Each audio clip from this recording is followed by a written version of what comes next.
இன்னைக்கு நம்ம alternative publisher செல்வாவோட இருக்கும். எந்த பப்ளிஷருமே முன் வந்து சொல்லாத விஷயத்த இன்னைக்கு உங்க சைட்ல இருந்து கேட்க போறோம். அந்த மனதைரியத்துக்காக முதல்ல வந்து பாராட்டு.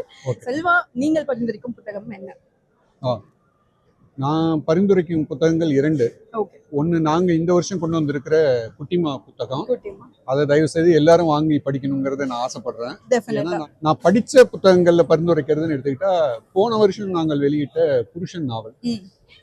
அந்த புருஷன் நாவல் வந்து தமிழில் நீங்கள் வேற எந்த ஆத்தர்கிட்டையுமே படிக்க முடியாத ஒரு கண்டென்ட்டு, ஒரு ரைட்டிங் ஸ்டைல். நீங்கள் ஒரு வார்த்தையை சொல்லும் போதே அதை கெட்ட வார்த்தையா இல்லையாங்கிறத முடிவு பண்ண முடியாது. எல்லா வார்த்தைகளும் வார்த்தைகள். ஸோ முதல் புத்தகம் நான் என்ன சொல்றேன்னா, வார்த்தைகளை அணுகுவது, அதுக்கு வந்து மிகச்சிறந்த உதாரணம் சாரு நிவேதி தான். நல்ல வார்த்தைகளை வச்சுக்கிட்டு நீங்க கெட்டதும் செய்ய முடியும், கெட்ட வார்த்தைகளை வைத்துக் கொண்டு நீங்க நல்லதுமே செய்ய முடியும். ஒண்ணு. ஸோ வார்த்தைகளில் கெட்ட வார்த்தை நல்ல வார்த்தை கிடையாது. அதை தெளிவா புரிஞ்சுக்கிறதுக்கு முதல் புத்தகம் இதை எடுத்துங்க. இரண்டாவது, இந்த புத்தகத்தை எடுத்துக்கிட்டிங்கன்னா எல்லாருமே கிளாசிக்னு சொல்லுவாங்க. இதில் சில கதைகளை எடுத்துக்கிட்டிங்கன்னா ரொம்ப வெளிப்படையாக எழுதியிருப்பாரு.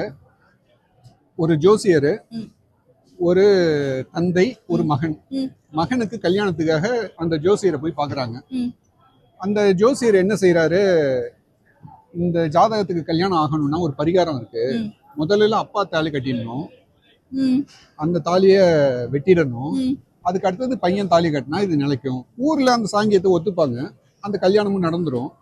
அப்போ மறுநாள் ஒரு திண்ணை பேச்சில் அந்த ஜோசியர்கிட்ட ஊர் பெரியவர் இன்னொருத்தர் கேட்பாரு, என்னையா இது மாதிரி கோக்குமக்கா ஒரு இது சொல்லியிருக்க, இது மாதிரி ஜோதிடத்துக்குலாம் நான் கேள்விப்பட்டதே இல்லையே, என்னடா இப்படி பண்ணிட்ட அப்படின்னா, இதை பாரு, அந்த குடும்ப அமைப்புல ஒரு பொண்ணு வாழ வராதுன்னா இவங்க 2 பேரையும் வச்சுதான் வாழ்ந்தாகணும். பையன் கொஞ்சம் சுணங்கி இருக்கான், அப்பா இன்னும் இளமையோட இருக்காரு. ஸோ இது நம்ம அப்படியே கல்யாணம் பண்ணி வச்சா இது ஒரு தப்பாகி ஊர் கண்டிச்சு அது ஒரு இதாகிடும். இப்போ நான் ஏற்கனவே வார்த்தைகளில் கெட்ட வார்த்தை இல்லைங்கிறதுக்கு உங்களுக்கு ஒரு ப்ரூஃப் கொடுத்துட்டேன். எழுதக்கூடாத விஷயங்கள் எதுவும் இல்லைங்கிறதுக்கு ஒரு கிளாசிக் உதாரணம் கொடுத்துட்டேன். அப்புறம் ரியலா ஜி முருகனோட மரம்ங்கிற நாவலை தான் நான் எடுத்து பேசணும். அதுதான் எனக்கு மிக பிடித்த புத்தகம். இவர் வந்து தமிழில் அதிகம் அறியப்படாத ஆனா ரொம்ப போல்டான எழுத்துக்கு சொந்தக்காரர். நாவலே வந்து ஒழுக்கங்களை, பாலியல் ரீதியான ஒழுக்கங்களை ஒரு கேள்வி கேட்கிற புத்தகங்கள் தான். ஒழுக்கத்துக்கு மனிதன் உட்பட்டவன் இல்லை, அதை தான் வந்து மரம் நாவல் பேசும். அதை எழுதினது ஜி முருகன். இந்த கருத்துக்கள் அடிப்படையில் நீங்க புருஷன் அணுகுனீங்கன்னா, இன்னைக்கு இந்த தலைமுறையோட பாலியல், அவங்களோட பிரச்சனைகள், உறவு ரீதியா உள்ள சிக்கல்கள், இது எல்லாத்தையும் அந்த கிளாசிக் நாவல்களில் கூட ஒரு பூச்சி இருக்கும், இவர் பட்டவர்த்தனமா அணுகிறார்.